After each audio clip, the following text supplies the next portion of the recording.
भी एक प्राइवेट नौकरी करता हूँ, मेरी भी अच्छी खासी नौकरी चल रही है, मेरा भी घर द्वार चल रहा है, ऐसा तो नहीं कि मैं बैठा हूँ सर। लेकिन हम तो उस तबके की बात करेंगे ना सर, शायद आपको ना मालूम हो, ये हमारे देश में सर ये अभी है कि हमारा प्रति व्यक्ति है जो 98,000 रुपए सालाना है सर। ये मतलब महीने का लगभग 8,500 रुपया जो प्रति व्यक्ति आय है। तो आखिर आपको कैसे ये सब मतलब हम लोग ये महसूस करेंगे सर, कैसे हम लोग जानेंगे कि 8,500 में एक नॉर्मल परिवार मिडिल क्लास फैमिली अपना घर कैसे चलाएगी सर? ये बताइए कि आज के डेट में और 15 साल पहले के डेट में आप ये बताइए कि आपको देखने से नहीं लगता है कि हमारा देश और हमारे जो व्यक्ति कहां से कहां चले गए।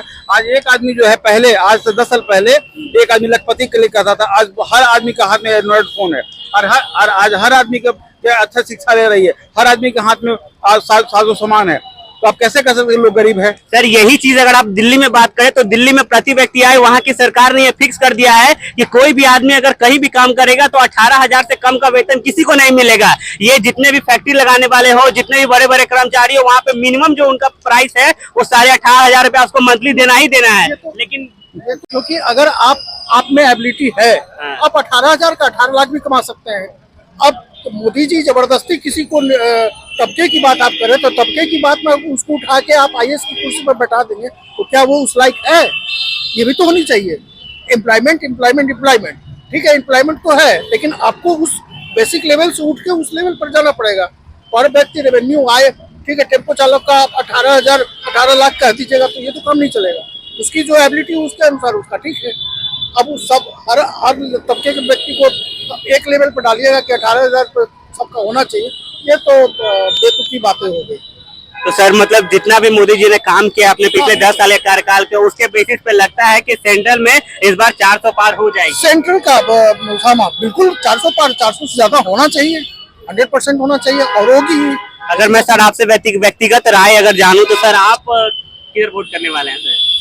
देखिए, वोट तो ये पर्सनल मामला है, लेकिन ऑब्वियसली कि वो हमको तो भाई जो डेवलपमेंट दिख रहा है उस हिसाब से तो बीजेपी को ही जाता है। अच्छा, आपसे एक लास्ट सवाल हम आपसे पूछना चाहेंगे सर कि आप हमको ये बताइएगा, ऐसे आप नॉर्मल एक मतलब इंडिविजुअल पर्सन अपने बारे में सोचते हैं या पहले अपने देश के बारे में? मैं सबसे पहली बात तो देश के विषय में सोचता हूँ, क्योंकि अपना तो जितना उम्र वो निकल गया, ठीक है, जो बचा हुआ है वो राष्ट्र अच्छे से ही बीतेगा अगर मोदी सरकार रही तो। लेकिन हमारा जो नेक्स्ट जनरेशन होगा, उसका जो नेक्स्ट जनरेशन होगा, उसके लिए मोदी सरकार इज बेटर।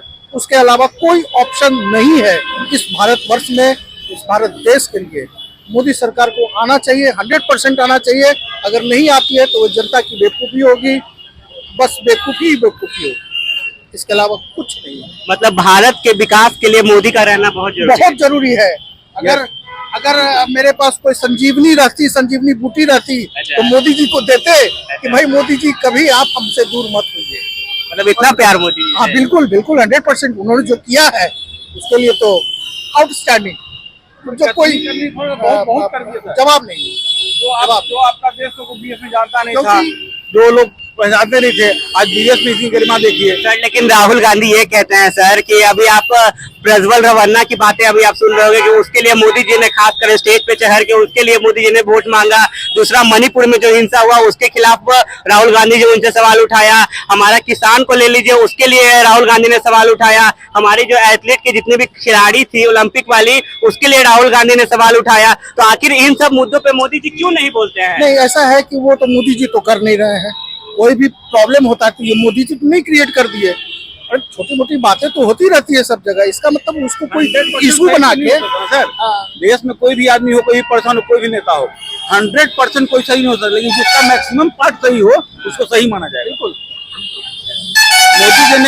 मोदी जी कोई 100% सही नहीं है, लेकिन यदि मैक्सिमम आपने कर दिया तो आप 100% को अचीव कर लिया। और विपक्ष तो उसी के लिए ही बनता ही है, भाई 2 कमेंट करना ही है हमको, कोई इशू उठाना ही है। अब राम मंदिर नहीं जाएंगे तो मत जाइए।